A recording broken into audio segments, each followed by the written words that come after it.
Madame, Monsieur, bonsoir, bienvenue dans cette nouvelle édition d'Info Soirée au sommaire. La mer houleuse profite aux surfeurs ce samedi. Nombreux d'entre eux profitent des grosses vagues sur la côte ouest, les plages bondées de Mauriciens. La ville de Fortoul maintenue à Maurice jusqu'à 4 heures demain matin. Des vagues de 3 mètres attendues au sud et à l'ouest. La route enregistre sa 133e victime. Roupesh Rissol, 44 ans, a succombé à ses blessures après un accident jeudi. Ce pompiste avait été percuté par une voiture à Terre-Rouge. Le créole sera introduit à l'Assemblée nationale prochainement, annonce du ministre Jolé Jongar lors d'une conférence à Balaklava ce matin. Mer déchaînée ce week-end à travers l'île. La ville de Fortoul reste en vigueur à Maurice et à Rodrigue, et ce jusqu'à 4 heures demain matin. Des vagues de l'ordre de 3 mètres influencent principalement l'état de la mer au sud et à l'ouest. Malgré l'avis émis par la station météo de Vacois, ils sont nombreux à profiter de cette mer démontée. En quête de sensations fortes, des surfeurs profitent des grosses houles à Tamarin.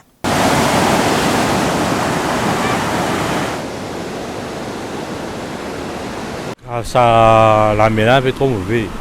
Je n'ai pas trop conseillé que le public, même aux enfants, nagent dans la mer comme ça.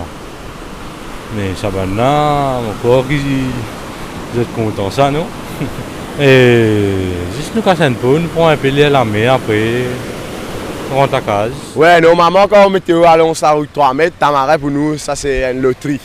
Nous attendons un moment là, chaque fois quand il y a une grosse vague, cyclone, soit là, nous comptons avoir une grosse vague là. Pour les gens qui ne pas trop connaissent, il n'est pas idéal parce qu'il y en a beaucoup courant. Mais nous, comme nous habitués avec la mer ici, nous connaissons bien avec nos plans surf, tout ça. Et bien pour nous amuser, nous avons une grosse vague. L'adrénaline, nous avons plus vague, plus gros, et plus content.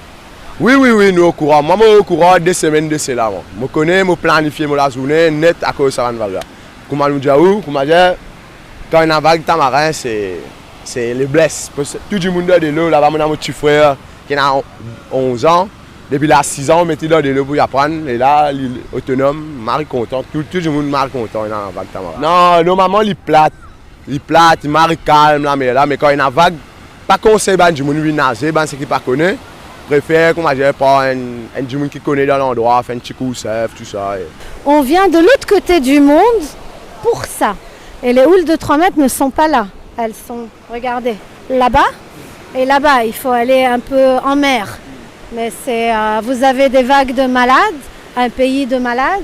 Vous avez des vagues pour le surf, du vent pour le kitesurf. C'est le paradis. On a attendu ça. On était en train de voir combien elles seraient démontées. Et le plus démontée qu'elles soient, on est sur la plage. Tout est dangereux. Si vous allez traverser la route, c'est dangereux aussi. Moi, je suis libanaise, je viens du Liban. C'est le paradis. Pour nous, c'est le paradis. Il y a 2 jours, on était en train de faire du kitesurf. Et là, on fait du surf. Moi, je ne sais pas surfer, je suis novice. Mais ces vagues-là, grand maximum, on finit sur la plage. Donc, non, c'est pas dangereux. En ce qu'il s'agit du temps, le soleil sera au rendez-vous demain. Toutefois, le mercure va grimper jusqu'à 34 degrés dans les régions côtières selon la station météo de Vacois. Explication avec le prévisionniste Avinash Douki.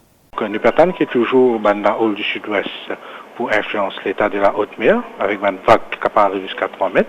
Et ça bande là est aussi capable d'influencer le lagon dans le secteur sud et l'ouest. Quand sortir l'autre mer est fortement déconseillé. Et nous aussi peut conseiller public qui passe sortir dans le lagon à l'heure des marées hautes. Maintenant, concernant les temps, donc pour aujourd'hui, nous pourrons laisser le dégager durant la nuit. Et demain aussi, les temps pour bon le matin.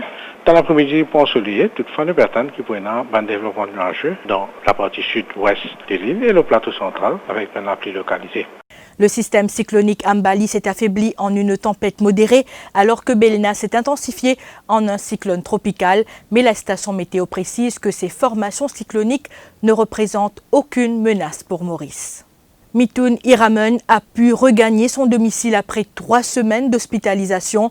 Cet habitant de Roche-Noire de 37 ans est le seul miraculé de l'accident de Plaine des Roches survenu le 12 novembre dernier, accident au cours duquel il a perdu son frère, son épouse et sa mère. Aujourd'hui, il ne lui reste que sa fille âgée de 3 ans. Bien pleurer seulement. Au Tifili de ce moment avec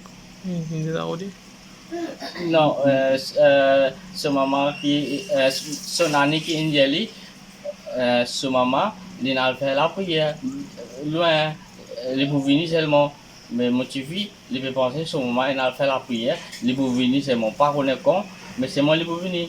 Mais comme on veut dire, mon fils, maman, il a fait la prière. Mon fils, il a 3 ans, il cause 20 mais là, il veut dire, maman pour venir. Mais c'est moi le papa qu'on est. Pendant papa Jelly, non, maman est allée. C'est tout. Mais tu es bien proche avec maman, frère. Oui, Tu es vivant en Corité ici. Moi, je suis bien proche avec mon maman, mon frère, mon madame. Tu es en Corité ici. Oui. Tout.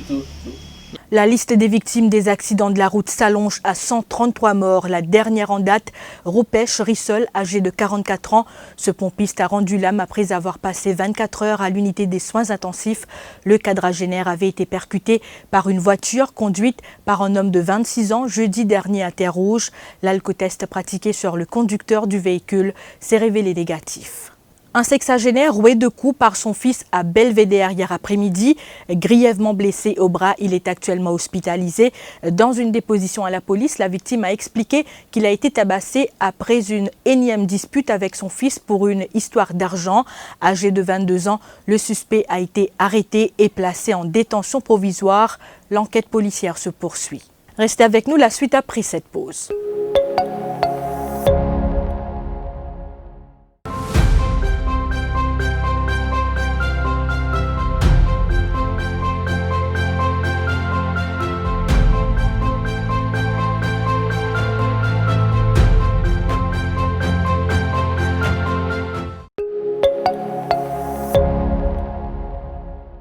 L'introduction du créole au Parlement, bientôt une réalité. Assurance donnée par Joe Lejongar. Le ministre du Tourisme affirme que le dossier est à l'étude par le gouvernement.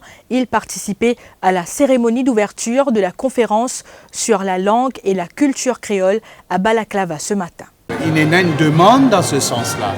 Le Premier ministre dit qu'il est favorable, mais il y a un travail qu'il vise à faire avant qu'il nous introduise. Mais moi, je suis confiant qu'éventuellement, nous arrivons à qui les parlementaires débattent en créole dans le Parlement pour que la population soit capable de suivre comment il y a une première étape qui nous fait avec la retransmission des travaux parlementaires en direct, c'est-à-dire qu'aujourd'hui, nous avons un plus grand nombre de Mauriciens capables de suivre ce qui peut passer dans le Parlement.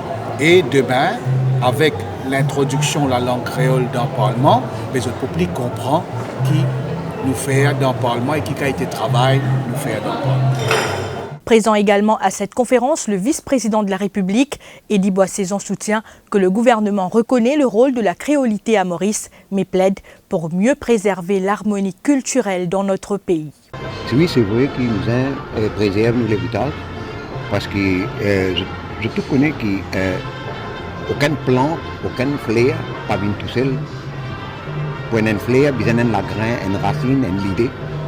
Et aujourd'hui, nous, ce qui nous peut bénéficier de notre créolité, la créolité mauricienne, c'est un travail qui nous démarrait depuis la venue du premier esclave Maurice. Et aujourd'hui, c'est très bon que le gouvernement mauricien il peut reconnaître que ce rôle de la créolité dans Maurice et nous a fait tout le possible, tout pas de moyens possible pour qu'il nous préserve l'harmonie culturelle que nous avons. Et nous parlons cuisine avant de clore ce journal. David Lam Chaoui, chef d'une start-up, a raflé le premier prix face aux cuisiniers des grandes enseignes de la restauration locale lors de la finale du National Innovation Challenge. Cette compétition organisée par la firme Food Lovers Market a eu lieu ce samedi à l'école hôtelière Sir Gaëtan Duval à Eben. David Lam Chaoui, 32 ans, chef de son restaurant Gourmet Avenue à Beaubassin qui a ouvert ses portes depuis moins d'1 an. So it's my first time at the Gourmet Challenge, and I must say that it's a good experience for me, and I thank all the sponsors because they were very helpful in the processing and for the competition also. Ce qui nous amène à la fin de cette édition. Merci pour votre attention. Très belle soirée sur toutes les plateformes du Défi Média Group. L'info en continu sur le www.defimedia.info.